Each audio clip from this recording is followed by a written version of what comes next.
Hello everyone. Imagine a scenario where you have no access to power, no internet, and no modern conveniences. Could you survive off the grid for an entire month?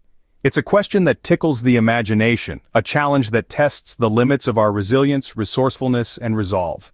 In today's discussion, we're going to break down this challenge into two distinct scenarios. The first is surviving in your home, but without the luxury of electricity.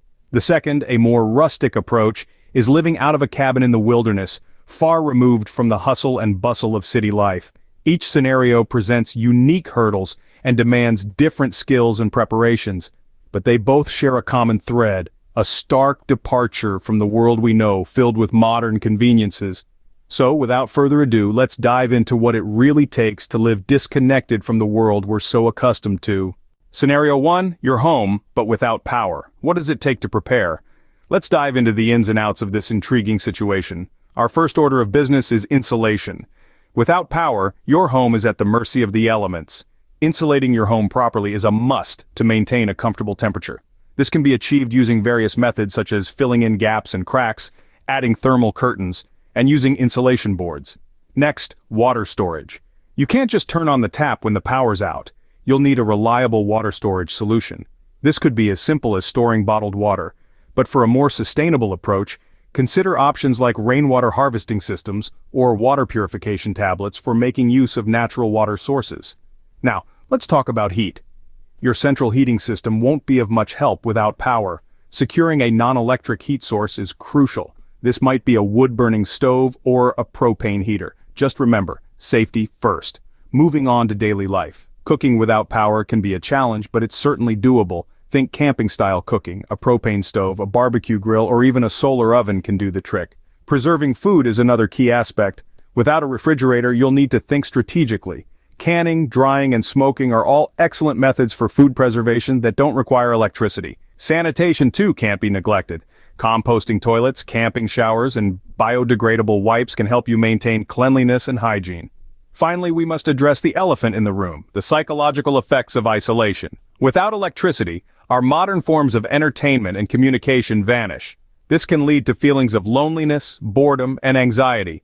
It's not just about surviving physically, but also about staying mentally strong. Keeping a routine, finding new hobbies, and practicing mindfulness can help you manage these feelings. Living at home without power is not just about physical survival, but also about mental endurance. It's about learning to adapt, to find new ways to live, and to appreciate the simplicity that comes with disconnecting from the grid. It's about resilience, resourcefulness, and above all, the will to survive. So, could you handle it? Could you live in your home without power for a month? It's a question that's not easily answered, but by understanding the challenges and preparations involved, you're already one step closer to finding out. Scenario 2, a cabin in the heart of the woods. Are you prepared to face the wild? Now imagine this. You're nestled in the heart of the wilderness, in a cabin that's your only refuge from the elements. The first step to survival is choosing the right cabin. It should be sturdy and well insulated with a fireplace for warmth and cooking, but remember, it's not just about the cabin itself, but also about understanding the terrain around it. Are you near a water source? Is there ample firewood nearby? Can you spot potential hazards like a dead tree that might fall on your cabin? Knowing your surroundings is as important as knowing the back of your hand. But what about the wildlife? You're stepping into their home, so you must be prepared for encounters. Knowing how to handle a bear or a snake encounter could literally save your life. Familiarize yourself with the local wildlife, learn their behaviors, and most importantly, respect their space. Now let's talk about food. Unless you've brought a month's worth of canned goods, you'll need to forage or hunt.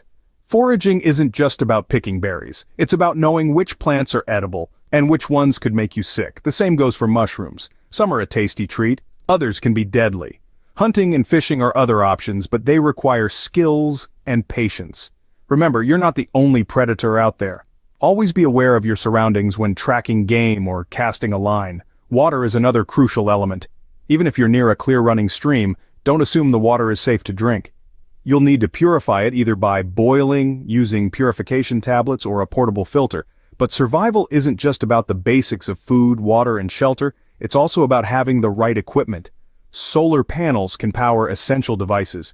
Rain barrels can supplement your water supply. A first aid kit is a must-have, as well as an emergency radio to receive weather updates and emergency broadcasts. And don't forget about tools. a good knife, a durable rope, a fishing kit, and perhaps a firearm for protection and hunting. These are just a few of the essentials that can make your off-grid experience manageable, if not comfortable. Living in the wilderness is a test of your resourcefulness and adaptability. It's about knowing when to take risks and when to play it safe. It's about coexisting with nature, not fighting against it. It's about understanding that you're not just surviving, but living a life that's stripped down to the essentials, a life that's as raw and real as it gets. Are you ready for it? Because if you are, then the wilderness is waiting. Whether you're in your house or a cabin in the woods, some survival elements remain the same. Let's talk about these common threads that weave through the fabric of off-grid living, no matter the scenario.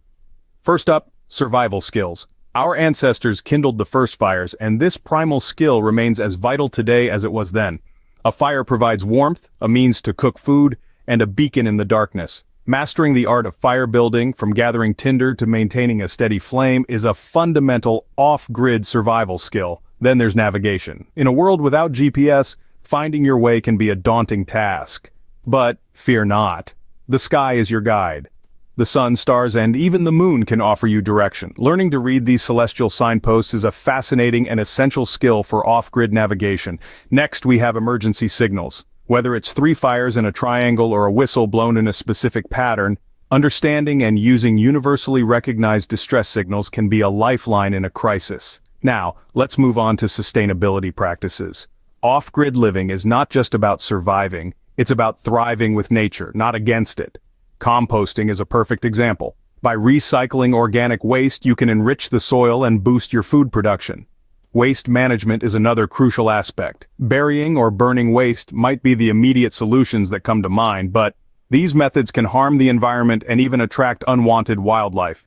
Instead, consider constructing a simple composting toilet or learning to repurpose waste materials. Minimal impact living is the heart of sustainability. It's about making the smallest possible footprint on the environment. This could mean anything from careful resource use to leaving wildlife undisturbed. Remember, off-grid living is as much about preserving nature as it is about utilizing it. Lastly, but arguably most importantly, is mental preparedness. The isolation and drastic lifestyle change can take a toll on even the most resilient minds.